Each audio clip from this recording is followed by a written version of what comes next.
Thank you for listening to the show on Really Big Something Channel. November 1st, 2017. It is 2:05 in the afternoon, and we are privileged and pleased to have with us a gentleman who has the greatest insight of all about these matters. General Jack Kuhner is a retired four-star general, former Vice Chief of Staff for the U.S. Army. He's chairman of the Institute for the Study of War. He's, of course, a Fox News military analyst. And, General, I know you're extremely busy. Thank you for taking time for us today. I'm glad to, Mike. I really appreciate it. Look, you and I are both native New Yorkers, and this is troubling that our town got pounded. But in one sense, it's not surprising because some of the political policies have been such that we've been very porous in this country. And as a military expert, you've got to look at this and shake your head, I would imagine, that the political notion of sanctuary cities and letting everybody in, and Chuck Schumer supposedly riding his bike through New York, thinking that we ought to have diversity visas to bring more people in. He did this in 1990 with the Congress. That's got to be pretty troubling since it's a lottery system and you're spinning the wheel on who's coming into the country. Yeah, absolutely. I mean, I do agree with President Trump, and I think that's one of the reasons why he was elected. Not the only reason why he was elected, but certainly, going from an open border in the South, which is what we have, to shutting that border down and stopping the illegals from coming in, flooding into our country.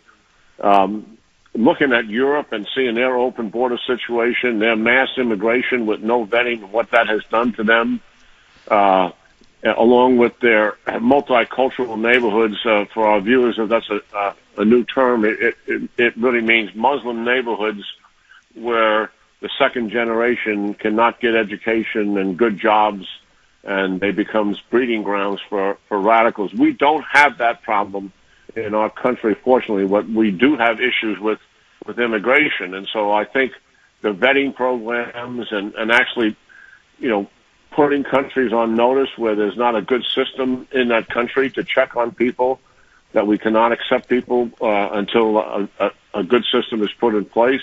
All of those are just common sense things that we should be doing to protect our people. I mean, Mike, when you think about it, since the first major terrorist attack in the country against the World Trade Center back in 1993, this is 25 plus years we've been dealing with radical Islam, and to be frank about it, this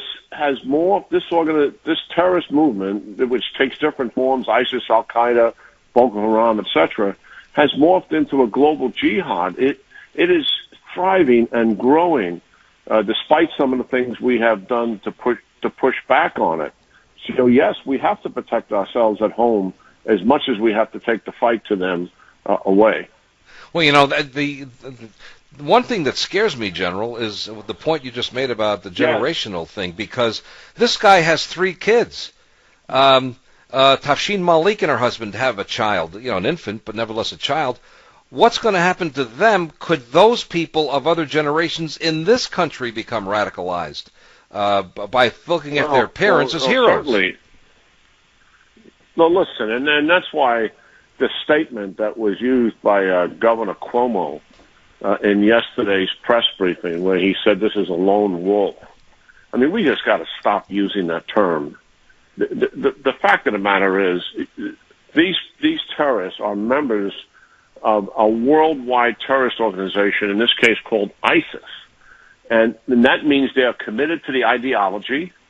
That means they're in some kind of communication, at a minimum, with the radicalized websites that ISIS streams out every single day, and possibly with people in the organization, as other followers are, and likely having people around them that are supportive of them.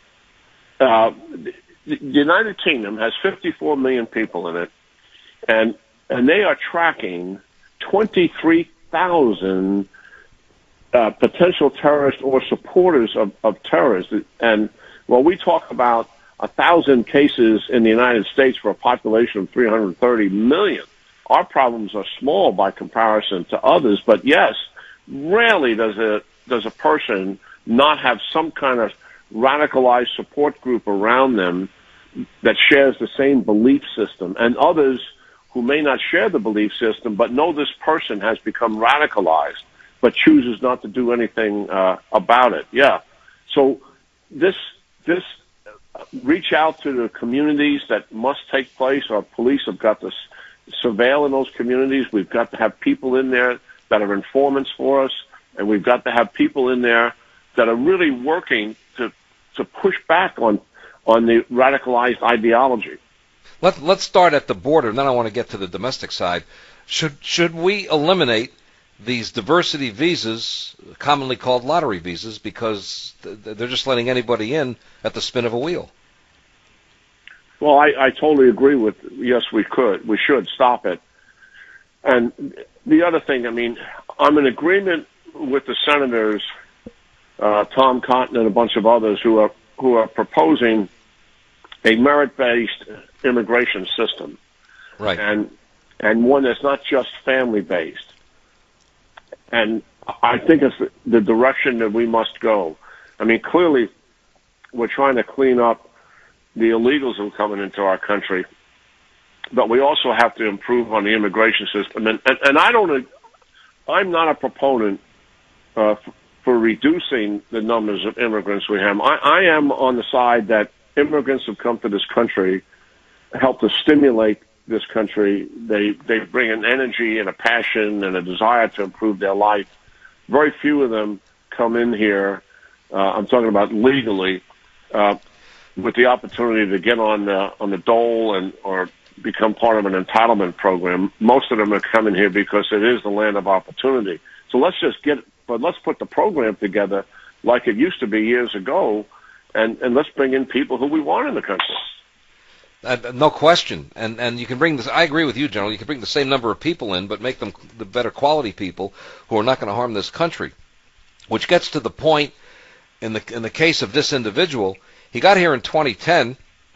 He lived, I think, in Ohio and Florida and now New Jersey, Paterson, near where I used to live, actually. And he was going to a mosque very close to his home. The question then becomes, because de Blasio stopped what Giuliani was doing and having police officers undercover go into some mosques to see if there was a problem in there with radicalization. We know the Tsarnaev brothers in Boston went to the mosque in Cambridge, right here, and they became radicalized, and the older brother then went to Chechnya to learn how to actually make the pipe bomb. So now we have this situation. Should we be reinstating the notion that our undercover officers ought to be able to go in and just politely sit and listen to the sermons? Yes. I mean, clearly, we know we have a small Muslim population in our country, compared to the Europeans. And we know the overwhelming majority of all of those Muslims are God-fearing, they're good Americans, they're American patriots, they serve in our military, they touch every walk of life in our open society here in America. But we also know that all the terrorists who are out there killing us and killing our allies and innocent people are indeed Muslims. So Muslims gather in their communities, and we should surveil those communities. And we should also have very good relations with community leaders. We want them to be part of the solution, and we should share information with them about what the process is to radicalization and what the signs of it are, the early signs, the middle level signs. There's been tremendous good research done on all of this. And if you could, when you see that happening with one of their youngsters, that's when the intervention has to take place. Once they've committed to violence, at that point, there's likely no intervention that can take place but a set of handcuffs. Now, General, we know at this point they haven't done any indictments yet. Obviously, he's going to face maybe the death penalty. But my real problem is this. It should be a no-brainer that he's an enemy combatant and not a criminal. This was not a criminal act. This was an act of war. And the party we're fighting is radical Islam. In this case, ISIS specifically. That was his connection. He left the note in the car saying that ISIS is forever, or ISIS will live forever. endures forever. We know who he was and what he was with. Shouldn't, I mean, you're, as a military expert, isn't he an enemy combatant? Well, he meets my definition of it for sure, and he should be treated as such. I mean, I'm astounded by the radical Islamist leader from Ansar al-Sharia that we just picked up in Libya. Special operations guys and the FBI, and I'm assuming he's Mirandized, and he's coming back, and we're going to put him through our judicial system, as we did the previous leader. Those are absolutely enemy combatants, and they are of enormous intelligence value to us. The number one value of getting somebody like that is intelligence, and they should be treated as an intelligence asset and therefore interrogated as such. And you can't get to that issue if you Mirandize them. And then they lawyer up, and the lawyer's going to tell them not to talk, obviously. So, yeah, they are enemy combatants. The British have just done that very thing with their last one that they picked up. They treated him as an enemy combatant and put him in interrogation and did not read him his rights. And that's how they're going to approach the problem. And that's what we should be doing here. This goes back to sometimes the lack of seriousness that we have, because radical Islamists are at war with the international order, with society, with civil society at large, and because America and Europeans had so much to do with establishing this international order, we are major strategic targets, for them, because if they can bring down that international order, then they can start to seek what they want, which is world domination. Most of these ideologies that have risen up, like Nazism, like communism, like radical Islam, all have the same end state. They want to run the world. They may have different methods of going about it, and we've got to recognize that they're dead serious about all of this. And we use them and say they're depraved individuals, they're criminals, they're this. Are they all of that? Yes, but what they're all, and one of the leaders was calling him a coward today. Well, listen, these guys see themselves as warriors on the front line, and they're willing to give up their lives for the cause. Listen, what they do is horrific in terms of the immorality of it, to be sure, but we also got to recognize what we're up against here. They are determined, and they keep coming because it's an ideology, and as you kill them, or they kill themselves, because so many people are committed to the movement, there's no shortage of new followers. As I said, Al-Qaeda today is thriving and growing, and it's a larger and more influential organization than what it was under Osama bin Laden. And ISIS has spread to 30 countries.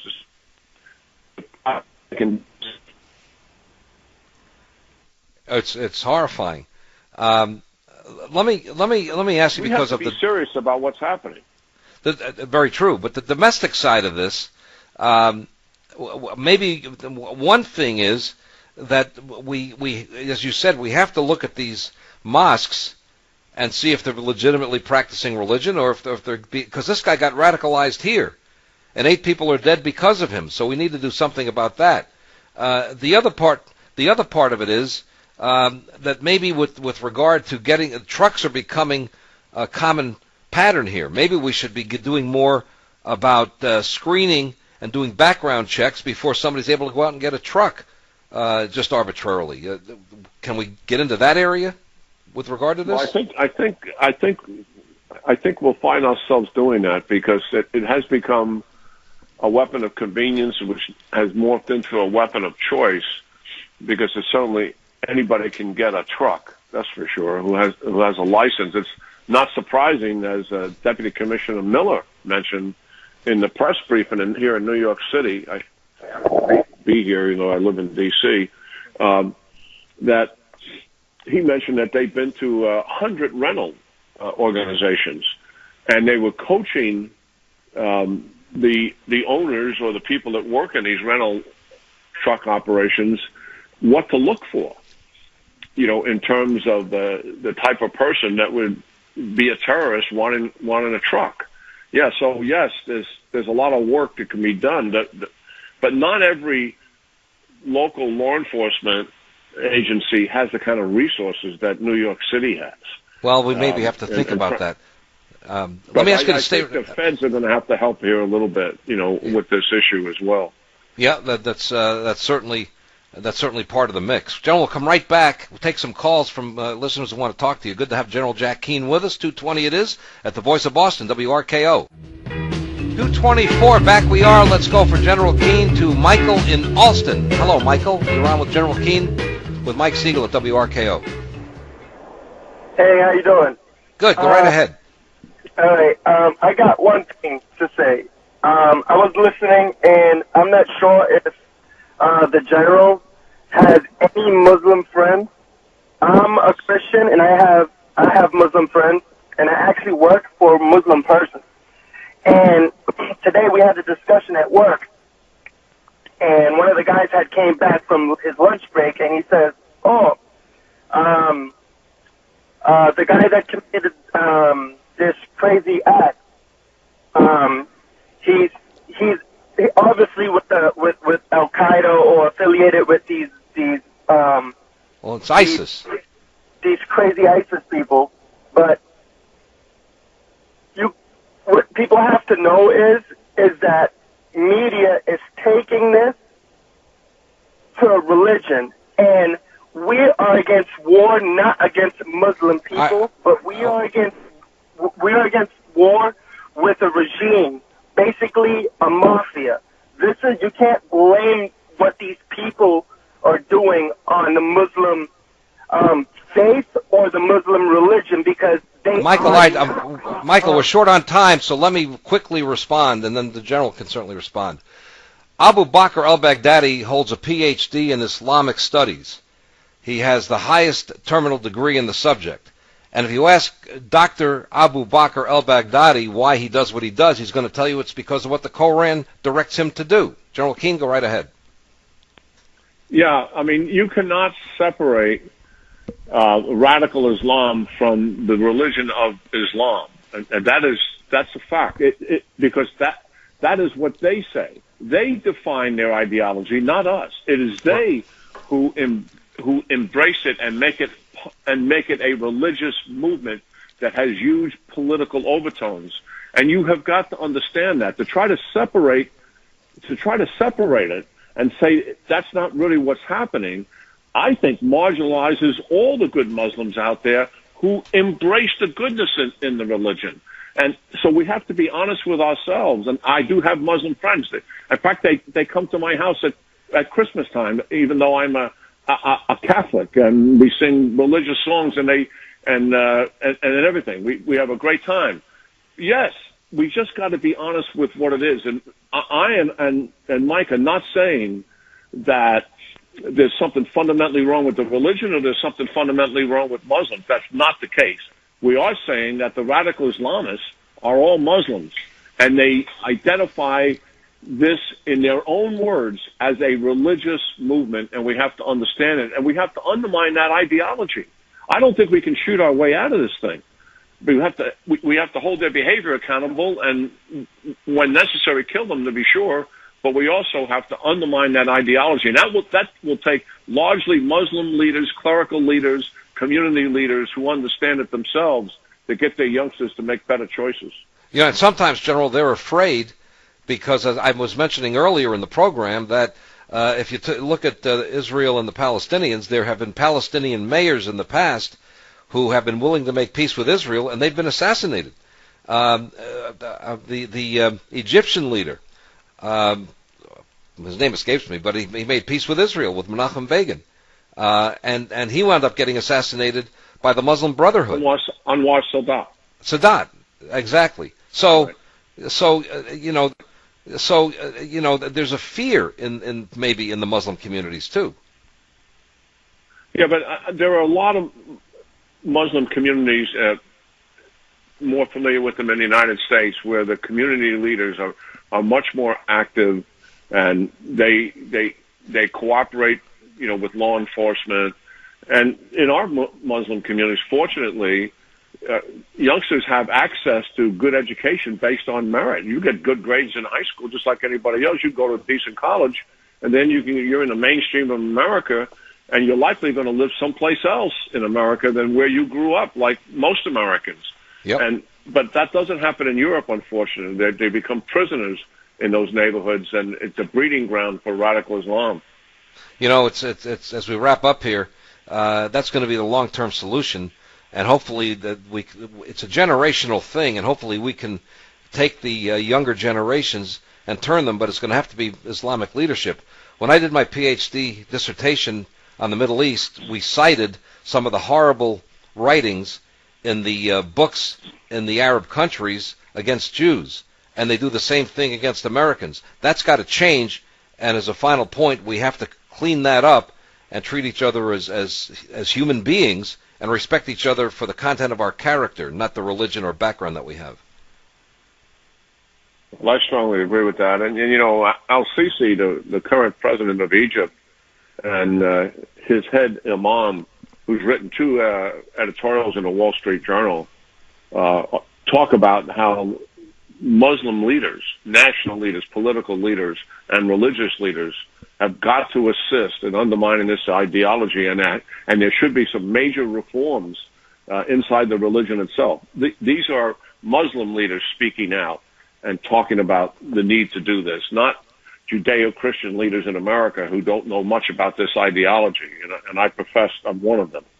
Well, it's a delight to talk to you, and hopefully that's a positive note which can change the entire thinking within all of our communities. In general, it's great to talk to you as always. Thanks for taking the time on a busy day, and we'll talk to you soon, I'm sure.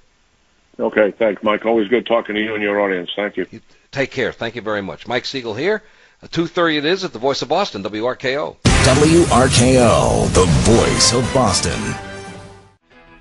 We're back in. Good to have you with us. 2:36 in the afternoon. It's a pleasure to be here, and it's a real pleasure to be joined by a gentleman who is the Senior Vice President for Policy and Programs at the Center for Security Policy.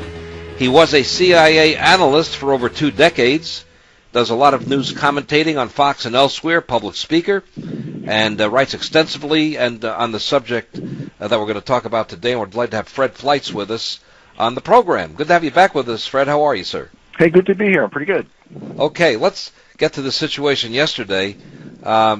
Is there any way, there are people saying, look, this guy comes in, lives pretty much a normal life, had a few criminal things happen with driving and that sort of thing, lived in 3 separate states over a period of from 2010 to 2017, becomes radicalized. Was there any way to stop somebody from going after a soft target such as he did, given that circumstance? Well, it's a real question. We know that ISIS is going after these soft targets. It's changed tactics to, in light of stronger communication and travel security, to focus on civilian targets and attacking them without bombs, with knives and vehicles. But, we're finding out now, this guy was on the radar screen of law enforcement. He was interviewed in 2015 as part of a counterterrorism investigation. So I think this narrative we heard yesterday that he was an average citizen who was off the radar screen, I'm not sure that's correct. And I think we need to look into whether this was a major intelligence failure.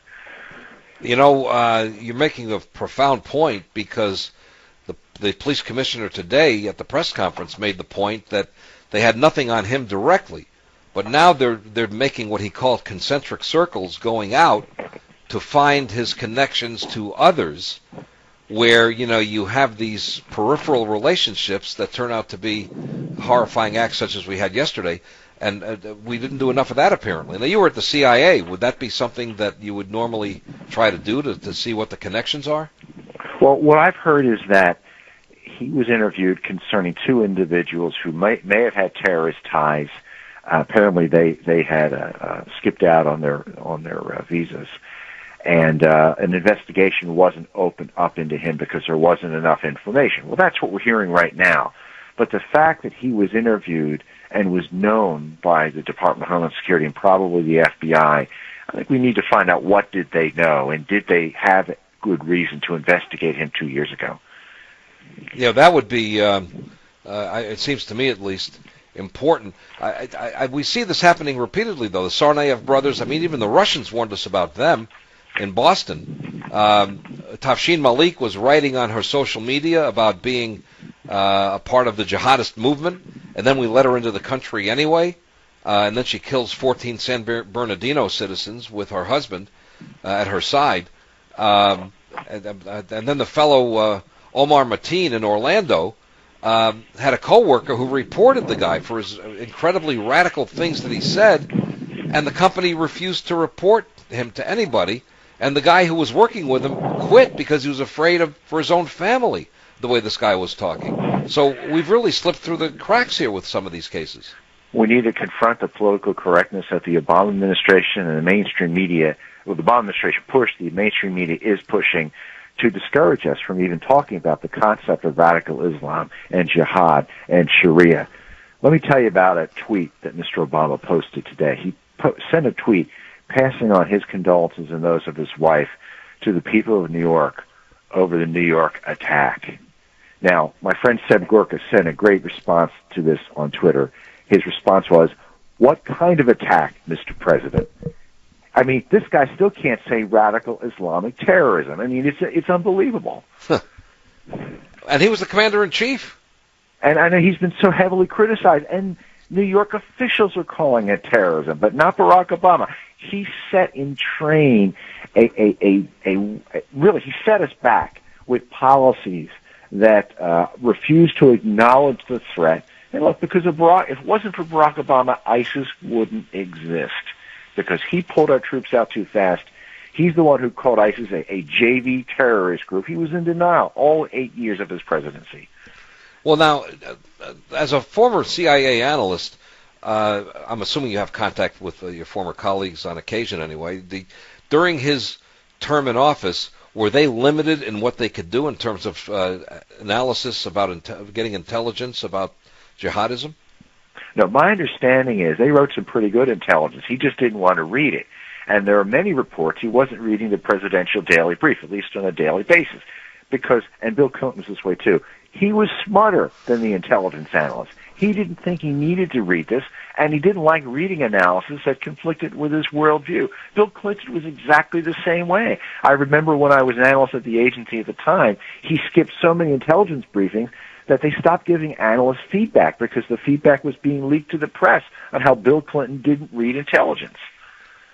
Well, and that being the case, it's one thing. Maybe Trump doesn't either, but at least he's taking the correct positions. I think he is. I know he is. He's being briefed regularly by Mike Pompeo.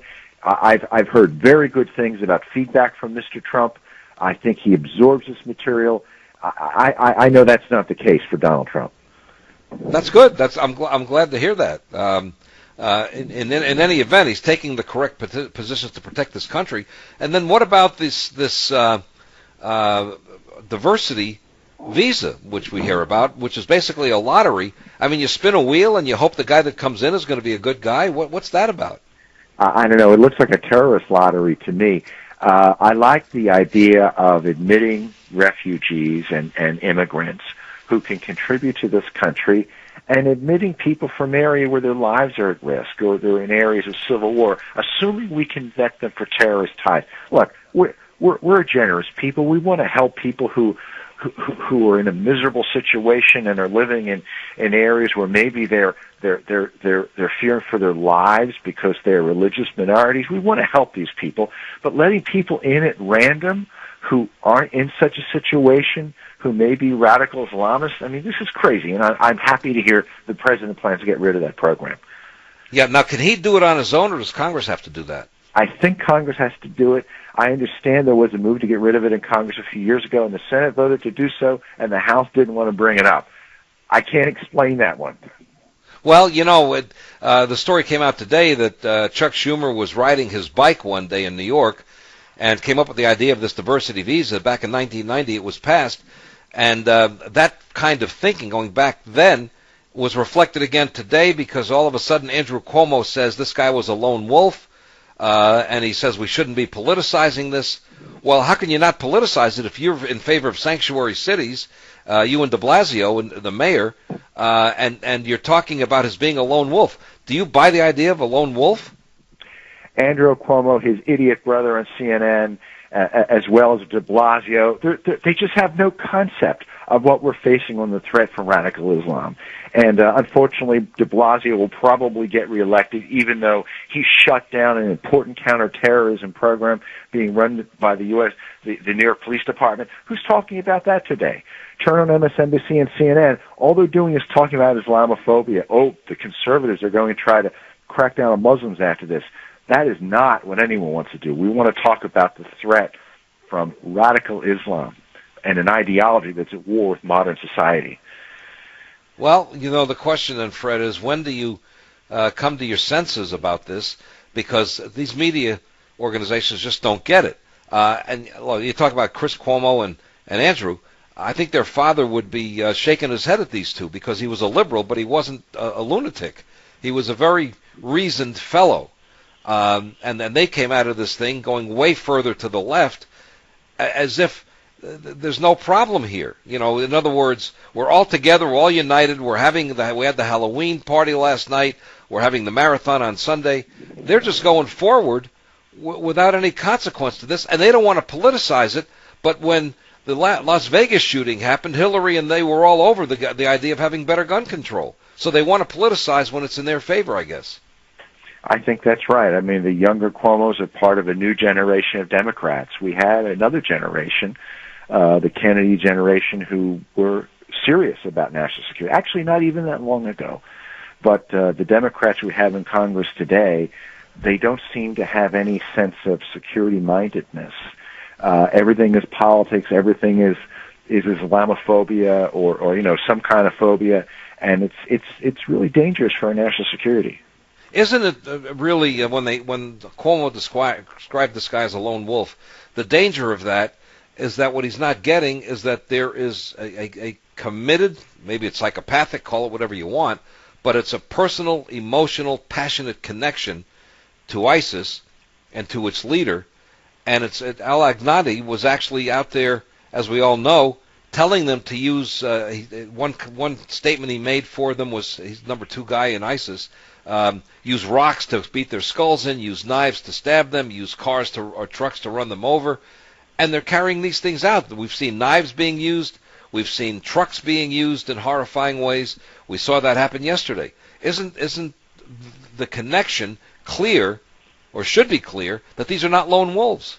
Yeah, the lone wolf is a ridiculous concept because ISIS wants to inspire acts of terror, either by directing or inspiring its followers, often using followers that it may have no direct connections to. That way it can get around law enforcement and the NSA and CIA, and they've been successful with this. It doesn't make any sense to think that individuals like this just got up in the morning and decided to commit an act of terror. He was inspired by ISIS. If ISIS wasn't promoting its ideology over the Internet, this terrorist attack wouldn't have occurred. Well, and that's really the power of this. What do you make of these hearings that Congress is holding with the people from Facebook and Twitter and Google and trying to get control of these messages getting out there? Is there any hope in that? On one hand, I'm very happy they're doing this. But on the other hand, I'm worried that these groups at the same time are cracking down on conservatives for fake hate group or hate message reasons, and they're not cracking down on radical Islamists and organizations that really should be cracked down on. We really have to walk a very thin line on this here, because I'm concerned about that. But I've seen too many conservative organizations who've been cut off from the Internet. They've been cut off from banking organizations because of these false efforts to be portrayed as hate groups. The Southern Poverty Law Center, you know all about them. That's all they do is put out fake hate lists to smear conservatives. So I think that these Internet organizations have a lot to answer for there too. All right, let's get a quick call in here. Robert in Framingham for Fred Fleitz of the Center for Security Policy. Robert, you're on WRKO in Boston. Hello. How you doing? I know it's a controversial subject, but how come we can't start surveilling mosques around the country to find out what's going on? And before you say you can't target certain groups, haven't we targeted Italian Americans for years with organized crime and bugging their establishments and that with the thoughts that they were carrying on illegal activities? Well, I don't think mosques should be singled out as headquarters for terrorism, but there are law enforcement efforts targeting mosques that are believed to be promoting terrorism and promoting violence. And there was a good program to do this in New York. But guess what? Mayor de Blasio shut it down. And I just think it's an outrage after what happened yesterday in New York that he's not being held accountable for that. Well, and he should be, but the people vote him in. At some point, I think the people are going to have to rise up and say they won't take this anymore. We'll come right back with Fred Fleitz, Center for Security Policy, former CIA analyst, expert in this field of terrorism. We're delighted to have him with us. He's done a great deal of study of this. We'll get back to your calls for Mr. Fleitz at the Voice of Boston, WRKO. Back at it, 2:52. Mike Siegel, Fred Fleitz is here with us from the Center for Security Policy. He's vice president there, former CIA analyst. Let's start with Charles in Newton. Charles, you're on with Mr. Fleitz at WRKO. How are you? I'm good, Mike. Fred is a great person, actually, and the Center for Security Policy is the best. Look, the problem is not them, it's us. There was a local man injured in a jihad attack. His name is Martin Morrow. He's from Newton. And the tragic irony is that he lives in a city where the school children are taught ridiculous things about America, jihad, Islam, etc., because the schools have been kind of taken over by political correctness. So there was just a study of the Newton school teaching on... Well, it looks like we lost him, unfortunately. Sorry about that. Phones don't seem to be working as well as they should. For Mr. Fleitz, we go to Scott in New Hampshire. Scott, you're on WRKO. Hello. Hey, Mike. How you doing? Good. And, good. Fred, a lot of talk, and it goes both ways about all this, the terrorists. Very unfortunate. Here we go again. It's going to keep happening. Lone wolf. We all know that. But has anybody, talked about the Antifa coming up November 4th, as well as the grid down at the same time, the 4th through the 6th? Because nobody seems to be talking about any of that. And I know you have intelligence, so have you heard anything about this? I appreciate the call. I know. Thank you. There's people with my organization who are looking at it. I've been in Manhattan a few times, and there's a bunch of scraggly people pounding drums, claiming, wait till November 4th, we're going to protest again. I think it's going to be a big nothing. That's all these people do is whine and complain. But, we need to keep an eye on it because Antifa and some of these groups, they have engaged in violence, and I imagine our law enforcement is ready for them. Yeah, and they're also, look, wouldn't you describe that as a terrorist group, in effect? Oh, absolutely, and I wish it would be recognized as a terrorist group in this country. I think when these people show up to protest, they should be arrested. Exactly so, because they believe in violence, and they overtly say that. Bob in Newton, you're on WRKO with Fred Fleitz of the Center for Security Policy. Hello. Oh, good afternoon. I spent 23 years in law enforcement. I was in an intelligence unit. And the problem right now is there's a lack of leadership in the law enforcement community, and the public is only hearing one side of this argument. And the problem with that is you have these chiefs of police, God love them, I know some of them, but they're not going to stand there and defend good investigative procedures if it contradicts their appointing authority, who's usually the mayor. And that's why, the mayors do some of these crazy things regarding these terrorist investigations. I'm glad you mentioned de Blasio. They're not going to contradict him when he should have been contradicted. And I'm glad you mentioned the mosques. Nobody's saying that everybody that goes to the mosque is bad, but all those investigations have indicated that they meet at those mosques and they solidify these relationships, and that's a problem. And those mosques should be put under surveillance. Thank you. Thank you very much. Are we going to be able to do that, given the politically correct nature of what's going on in this country today, to go in and I asked General Jack Keane about that, and he said that he thought we should do that because this guy yesterday was apparently radicalized at the mosque right near his home. Shouldn't we be seeing whether these mosques are vipers of terrorism? We are doing it. We should, but we need to do it more. Look, if the FBI wants to walk into my church, see what's going on, attend the service, please come on in. And the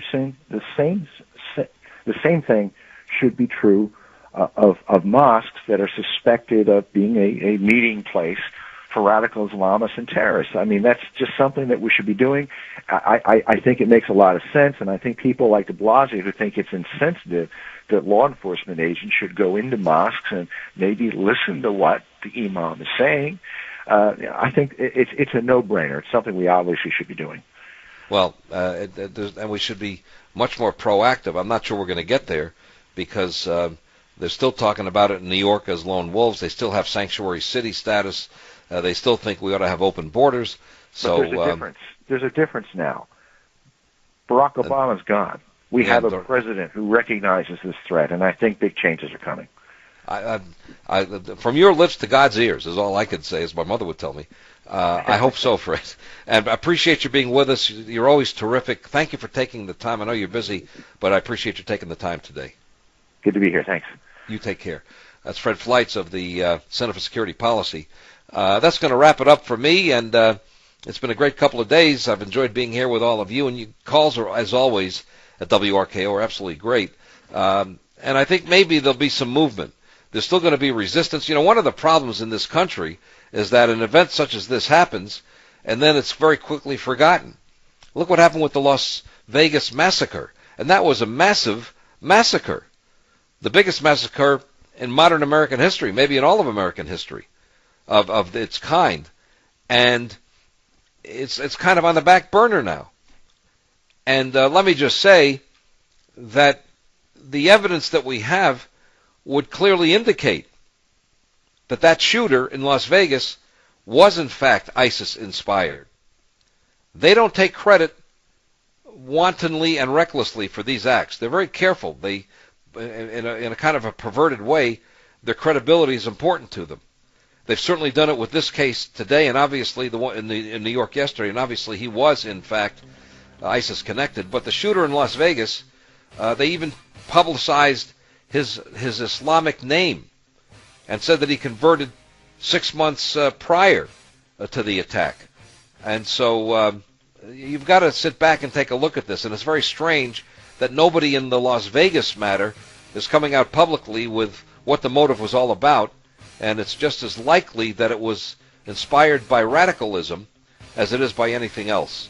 And with that, I thank you very much. Have a great rest of the week, and look forward to talking to you again sometime in the near future. Mike Siegel here for Jeff Kuhner on the Kuhner Report. Remember, at WRKO Boston, be good to yourself and the world, and the world will be good to you. Voice of Boston is you. 680 WRKO Boston, 93.7 WEEI HD2 Lawrence, Boston. It's 3 o'clock.